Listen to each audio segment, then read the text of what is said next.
Welcome back, everybody.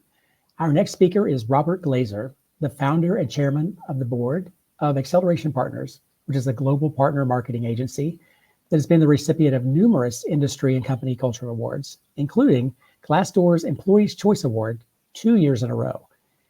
He's the author of the inspirational newsletter called Friday Forward and a #1 Wall Street Journal, USA Today, and international best-selling author of 5 books: Elevate, Friday Forward, How to Thrive in the Virtual Workplace, Moving to Outcomes, and Performance Partnerships. He's a sought-after speaker by companies and organizations around the world and is the host of the Elevate podcast. Robert is joining us via pre-recorded video to talk about changing how people leave your company for the better. Let's jump in. Good morning, everyone. My name is Robert Glazer. I'm excited to be here with you this morning, afternoon, or evening, depending on where you're watching. So I want to start with a question. How many of you are in a long-term committed relationship with a partner? I want you just to think about that. And if you answered yes, the question I'd have for those is, how many of you would think it is normal if your partner, who you thought was happy with your relationship, suddenly told you that they were moving in 2 weeks to a new city with a new partner? My hypothesis is that no one would. You'd want to know why your partner never said anything about being unhappy. Your friends and family would be shocked and upset. And I really haven't had anyone tell me that this is normal behavior. However, at the same time, right this second, an employee is walking into their boss's office, closing the door and saying, "Hey, do you have a minute?" And as a manager, your heart probably sank a little bit as I said those words. You've been in one of these conversations. You barely hear what comes next as you begin to think about all the work you're going to have to do to replace this person. And in the US, you might only have 2 weeks. The same conversation also happens in reverse for employees. Your manager asks you for a minute, you walk into the room, and you see someone from HR. Your heart sinks, and you kind of know what's coming. A few minutes later, you're out of a job, and you might even be packing up your things in a cardboard box. And really what never happened prior to either of these events was an open and honest conversation about problems and performance. In the US, 2 weeks notice is the default for how an employee leaves their job. It's so ingrained that there's even a movie from 2002 named after the concept. It made $200 million. But notably, 2 weeks notice isn't even required. It's what's considered the courteous way to leave a job. Now, of course, many countries, including the UK, have much longer notice periods. As I said, 2 weeks notice is kind of a distinct US phenomenon. UK and other places in Europe have gardening leave and people with sort of a bilateral extended notice period. However, that doesn't change the same problem globally, that we have a problem with how people leave organizations and generally surprised from either side once that decision has been made. And, back to that notion of courteous, for anyone who's lost an employee on short notice, I still don't think they think that is courteous. Panic usually sets in as they're going to have to scramble to find and train a replacement in order to avoid a major gap. And sometimes that can take weeks or months. And this really just becomes a vicious cycle because in the same vein, employers very often fire someone with very little notice, giving them a few weeks severance and possibly asking them even to leave that same day.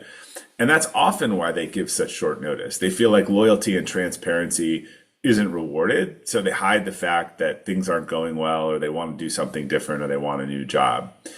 And it's a really bad outcome for everyone involved. For employees, that new job you took might not be as great as it seemed from far. Sometimes the grass isn't greener, and you might have burned a bridge, and you could have been happier if you spoke up and resolved the issue. Also, if you burn that bridge, there's kind of no going back to the employer. Similarly, these endings hurt companies as well. If you continue to burn enough employees, they'll go right to Glassdoor and other job sites and show their satisfaction and try to scare off potential employees. And it can be really hard to bounce back from that type of reputation. And as Shakespeare reminded us, endings are really important. Studies in psychology have repeatedly shown that the way something ends dramatically affects our impact of the entire experience. Companies invest so much energy in hiring well and building good cultures, but a bad departure can undermine everything that came before it. And years of a positive work relationship can be ruined in those last few days or week. So we need to get this right, and we need to fix this. As I was building our business, I never liked the traditional paradigm of 2 weeks notice. It felt really misaligned with the culture that we wanted to build. It was bad for business as a service firm because when people told us they were leaving, we had to hustle to find someone new to work on the client, and that always caused disruptions. And as we started having discussions about how we could potentially change this paradigm, an opportunity presented itself. We had an employee who I'll call Jim. Everyone really liked Jim. However, his performance was suffering objectively. His work wasn't very good. He had been on a performance improvement plan in the short term, and we just weren't sure what to do. Should we fire Jim? Should we give him another performance improvement plan? And instead, we decided to have an honest conversation with him. And what we learned was he really just wanted to do something different. So we tried an experiment. We agreed on a transition period, let him look for a new job while we began looking for his replacement. And he did good work during that period. He found a job that was a much better fit that he stayed in for years. And we were able to find his replacement. And look, it wasn't perfect, and we made some mistakes. And I'll talk about that, kind of what we learned from that in the go forward plan. But we really felt we were onto something. And this led to the formation of what we call an open transition program. So we kind of flipped the switch at our company by making it okay for employees to leave and to talk about it, to try to take the taboo out of leaving. Because even in the best companies these days, people really aren't staying more than 18 to 24 months, especially in junior positions. So the goal is to get it out in the open, make it safe to talk about these things. And the promise was that no one would be walked to the door for starting the conversation. We'd either try to fix the problems that were fixable, and if they weren't, we'd work with the employee on a timeline to help them step out or transition out of their role. And we'd also use that time to help them find a job that really was more aligned to what they wanted to do. So I want to talk a little bit about that program, but of course, you can't just tell employees you want to start being transparent and expect this sort of environment or culture or program to appear overnight. You need a really good foundation. So I'm going to talk about what the foundation of that looks like. And our open transition program has 4 core elements. The first is psychological safety. None of this can happen if people don't feel safe having difficult conversations. A commitment to open and honest communication, mutual respect, and a commitment to mutually beneficial outcomes. So I'm going to go through each of those a little bit. So psychological safety. Obviously, we hear this term a lot. I think a lot of people don't know what it means. To me, it's the equivalent of if you have trust on a one-on-one basis, then psychological safety is when you walk into a team and that just exists. So, and people needed to be able to talk about their problems and not fear that they were going to be told, well, if you don't like it, then leave. So it's really essential to build rapport, have open discussions, and I would not try anything like an open transition program if you feel that your culture, your team does not yet have psychological safety. So the second principle is, again, the desire to once you have that safety, to have open lines of communication between managers and employees. Managers need to kind of cultivate that openness, ask them how they're doing, sense when what they're saying and what they're seeing doesn't match, and kind of be able to say, what's going on? Tell me about these problems. Like I'm here to try to help solve them. Don't brush them off or blame the employee or otherwise. And then we'll talk about how this allows you to dig to the root of the issue, asking for specifics and trying to figure out what's going on. And then open and honest communication, often involves like getting feedback to what's going on. So that can happen in a few different ways, right? It can happen in personal one-to-ones, what we call happy, present, and engaged conversations. Start, stop, continue is a great exercise. What are things that we should start? What are things that we should stop? What are things that we should continue? And then things like town halls where you solicit feedback. Then there's this notion of mutual respect. There's a weird psychological thing that happens when someone on our team starts to have problems and is not doing well, and we might sense that we're going to have to move on to that person. Rather than humanizing them, we dehumanize them. We start to sort of make them out to be a bad person and distance ourselves from them because we kind of know that we're going to have to do something that's unpleasant.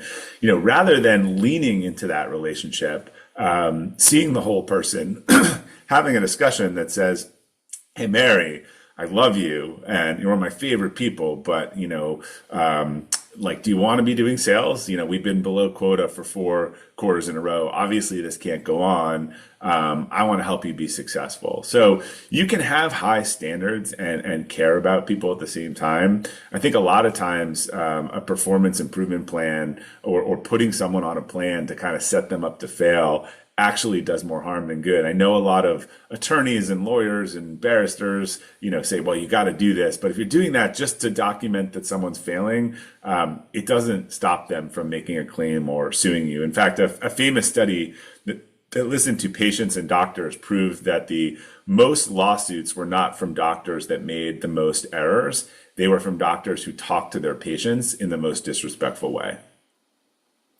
And then last but not least is this commitment to mutually beneficial outcomes. Any interaction, even an exit, shouldn't be about trying to, maximize your results at the expense of the other person. Set the mindset that the best outcome is where both people feel good and they benefit wherever they can. I think if your employees know that you want to do right by them, then they'll want to do right by you. And ultimately, that's a bigger win-win than trying to get the upper hand. Again, there's the minimum you can do, but then there's making those hard decisions while them thinking that you care about them and support them, and we can hold those two concepts at the same time.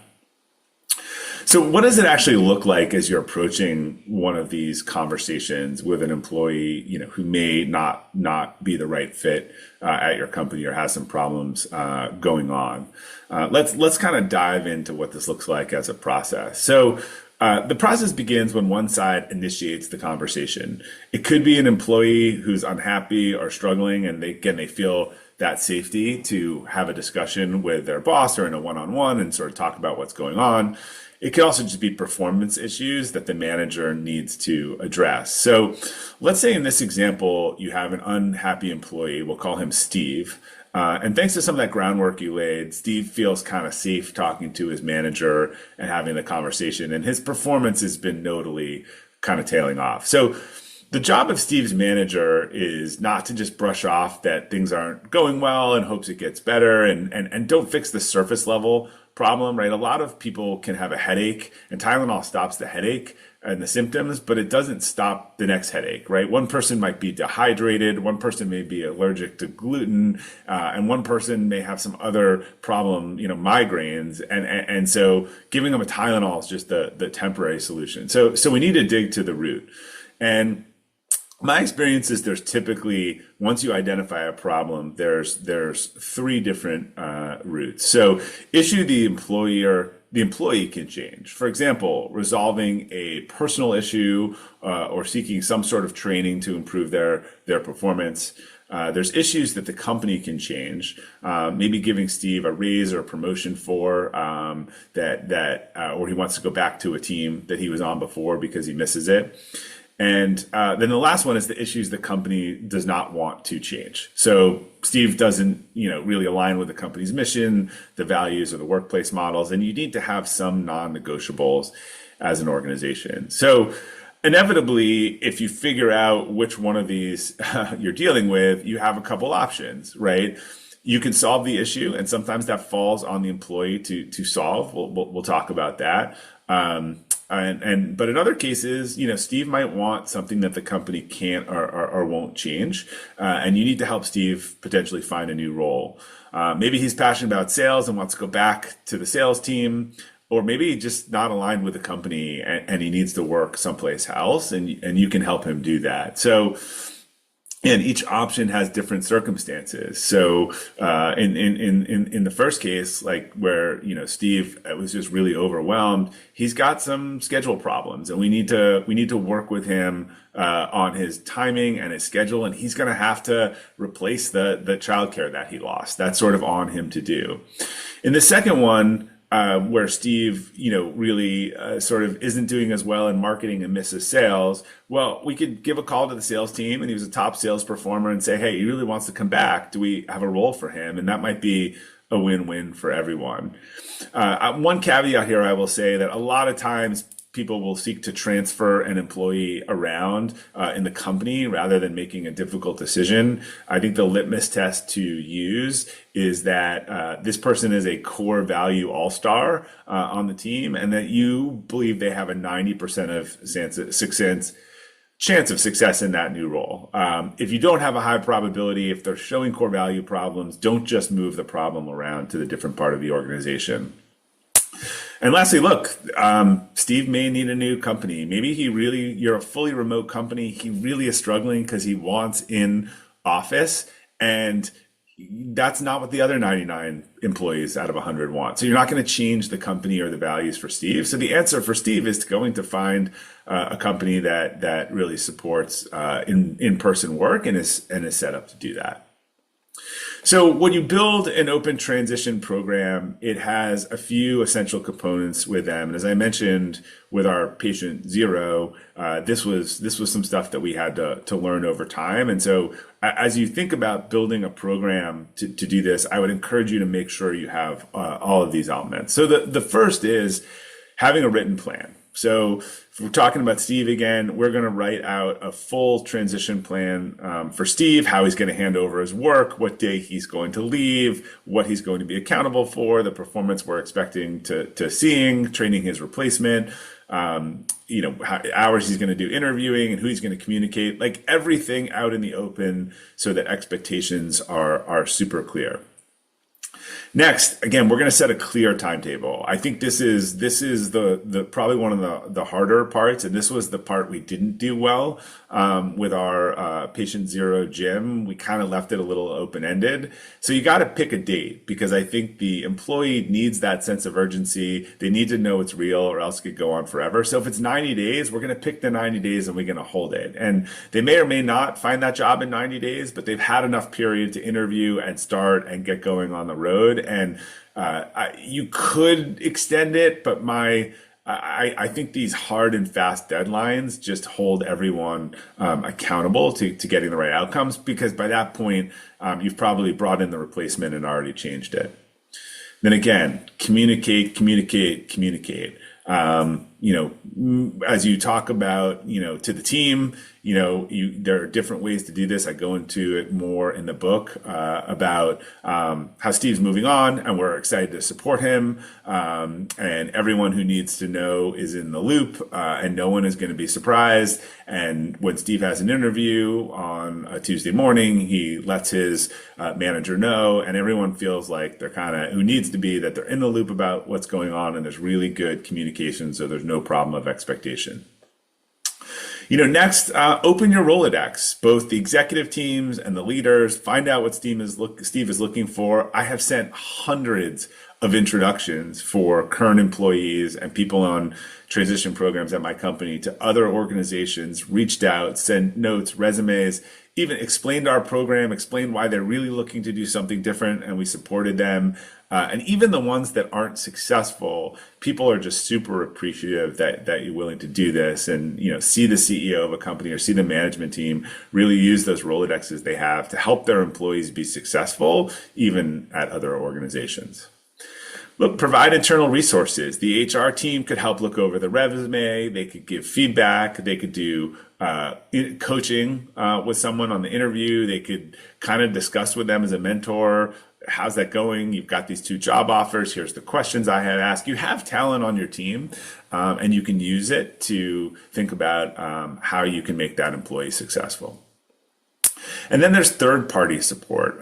Some companies offer a headhunter, career coaching. One time we even heard a story about someone who, when he was asked what he kind of needed or support, he needed a suit to go interview, and the company bought him a suit so he could be a lot more confident going to job interviews, and ended up being a great outcome for both the employee and the organization. And last but not least, make it personal. You don't have to do the same thing for everyone. You can understand, again, what the person needs. In that example that we just talked about on the suit, maybe someone needs some training, maybe someone really needs introductions, and maybe someone, is trying to get back into school and needs help with that. So if you can understand what's important to the person, you can also tailor it a little bit to their needs and make it personal. And a lot of these things really don't cost a lot of time and energy, but they mean a lot to the employee.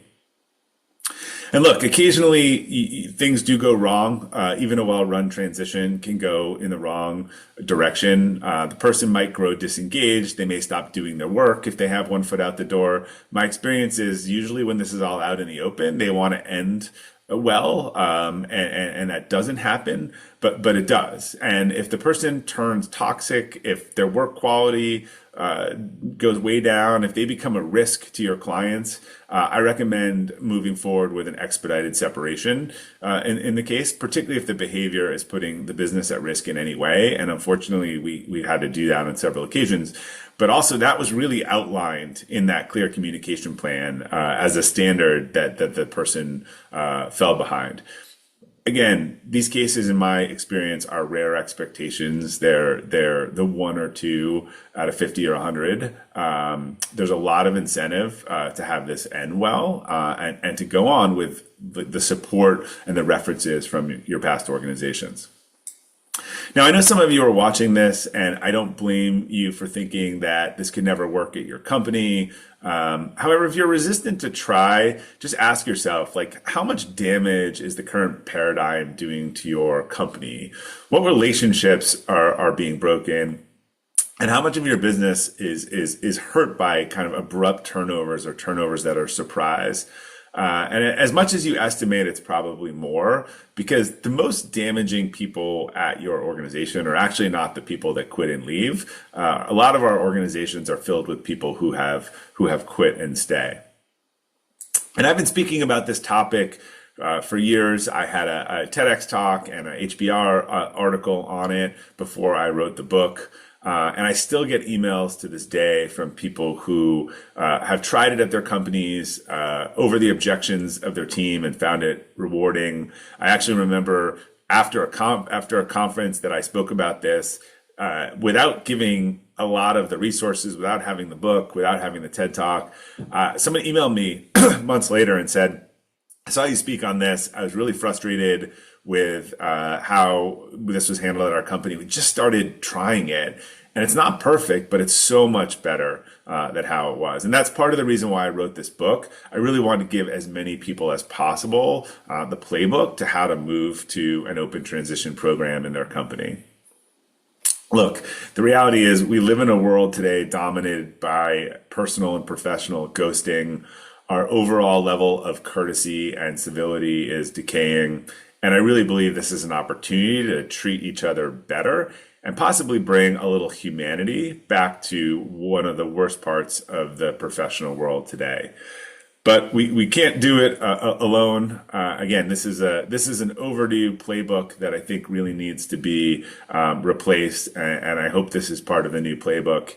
If you agree, and if you recognize that the way employees are leaving your company isn't working, I really hope you'll give this approach a try, and I think you will see tremendous improvements to your culture, your morale, and your outcomes. So the book comes out in a few weeks. You can find the landing page, which will also have information on the TEDx talk, how to end 2 weeks notice, as well as the HBR article of the same name. However, the book finally really goes into the playbook in depth with organizations that want to launch a open transition program. So thank you very much for having me today. If you have any questions, you can reach out at the robertglazer.com contact information, and I'd be happy to answer any questions or discuss. So thank you very much and have a great week.